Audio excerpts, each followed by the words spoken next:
UEM Jaipur is a perfect target for prospective students aspiring for good jobs, good education with future-ready skills.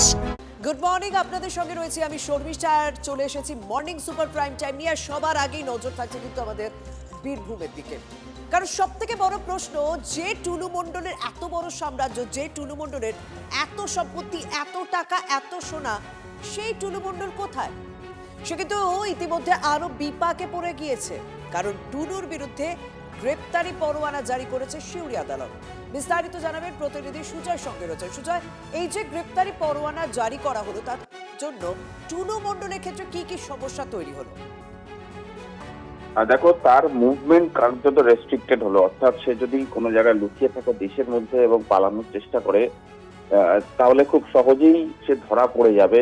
তার কারণ গ্রেপ্তারি পরোয়ানা অর্থাৎ জামিন অযোগ্য গ্রেপ্তারি পরোয়ানা, কোনোভাবে যদি কোনো বিমানবন্দর বা কোনো জায়গাতে পালানোর চেষ্টা করে, তাহলে সে তৎক্ষণাৎ তাকে আটক করে পুলিশের হাতে তুলে দেওয়া হবে। এবং এটা এমন একটা পদক্ষেপ, এর পরবর্তীতে পুলিশ লুক আউট সার্কুলার নোটিশও জারি করতে পারবে। অর্থাৎ লুক আউট সার্কুলার জারি করতে গেলে প্রথমে গ্রেফতারি পরোয়ানা জারি থাকতে হয়। এর পরবর্তী পদক্ষেপে পুলিশ অর্থাৎ গ্রেফতারি পরোয়ানা জারি হওয়ার মধ্যে যদি তাকে পাওয়া না যায়, তাহলে তার বিরুদ্ধে লুক আউট সার্কুলার নোটিশ জারি হবে। অর্থাৎ দেশের যে কোনো বিমানবন্দর থেকে যদি সে পালানোর চেষ্টা করে, বা স্থলবন্দর বা জলবন্দর থেকে সে পালানোর চেষ্টা করে, তাহলে সেখানেও ইমিগ্রেশন তাকে আটক করবে, করে পুলিশের হাতে তুলে দেবে। অর্থাৎ টুলু মণ্ডলের পক্ষে আরো চাপ বাড়লো। সে যদি কোনো জায়গায় লুকিয়ে থাকে, বেরোনোর চেষ্টা করে, পালানোর চেষ্টা করে, তাহলে কার পাবে না। পুলিশ সেই রাস্তাটা করে ফেললো। এখন সময়ের অপেক্ষা টুলু মণ্ডলের গ্রেফতারি।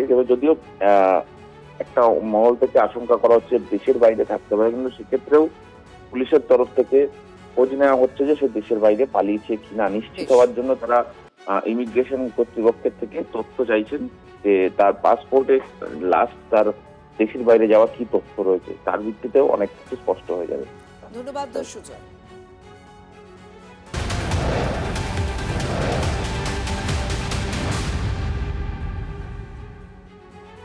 যার এত হিসাব বহির্ভূত সম্পত্তি, সেই টুলু মণ্ডলের হিসাব রক্ষকও এবার পুলিশের নজরে। হিসাব রক্ষকের বাড়ি দেখেছেন, তার বাড়িও কম কিছু যায় আসে না। কৌশল মণ্ডল, তার কি ভূমিকা, ঠিক কি ব্যবস্থা নেওয়া হচ্ছে পুলিশের পক্ষ থেকে, জানাবেন আমাদের প্রতিনিধি হিমাদ্রির সঙ্গে রয়েছেন। হিমাদ্রি, একেবারেই দেখো, টুলু মণ্ডল যখন বেপাত্তা, ঠিক সেই সময় কিন্তু তার অ্যাকাউন্টেন্ট কৌশল মোল্লা, তিনি কিন্তু সমস্ত বিষয়টা জানে, এমনটাই কিন্তু পুলিশের পক্ষ থেকে মনে করা হচ্ছে।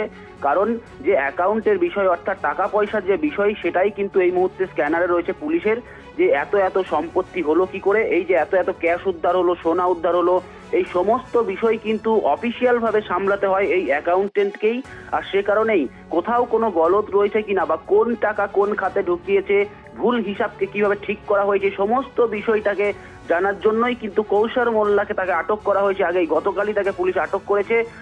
এবার তার বাড়িতে কিন্তু দীর্ঘক্ষণ ধরে, গতকাল দুপুরের পর থেকে আমরা দেখতে পাচ্ছিলাম যে এই কৌশল মোল্লার বাড়িতে কিন্তু পুলিশ রেড করছে, হানা দিয়েছে। এই কৌশল মোল্লার বাড়ি থেকে একাধিক নথি, যেটা আমরা জানতে পারছি, একাধিক নথি উদ্ধার করেছে পুলিশ। সেই সমস্ত নথি খতিয়ে দেখা হচ্ছে যে এই নথিতে কি রয়েছে। যে দু নম্বরই যে সমস্ত টাকা, 2 নম্বরই টাকা, সেই টাকাকে সাদা করার কি প্রক্রিয়া অবলম্বন করেছিল টুলু মণ্ডল, এই কৌশল মোল্লা কিন্তু এই সমস্ত বিষয়টা জানে। আর সে কারণেই এবার বেপাত্তা হতেই এই কৌশল মোল্লাকে আটক করেছে এবং তাকে জিজ্ঞাসাবাদ করছে পুলিশ। ধন্যবাদ।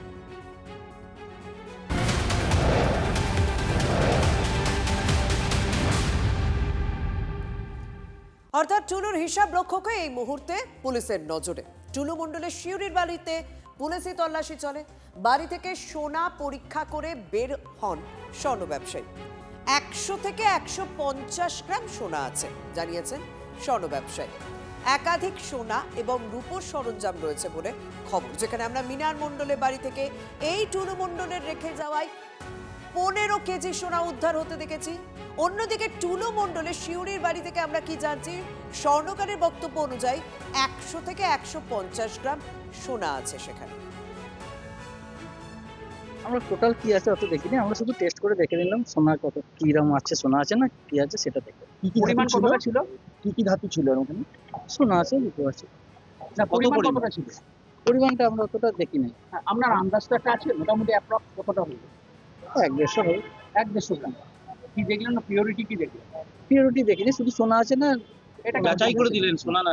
কি দেখলেন কিভাবে তল্লাশি করা আমরা শুধু সোনাটাই টেস্ট করে দিলাম। পরিবারের যেটা রাখা লোকজন ছিল ছিল? পরিবারের সোনার লোকজন ছিল? অলংকার ছিল না বিস্কুট ছিল? অলংকার পরিবারের লোকজন ছিল ছিল। পরিবারের লোকজন তারা তাদের সামনেই হলো পুরো হ্যাঁ।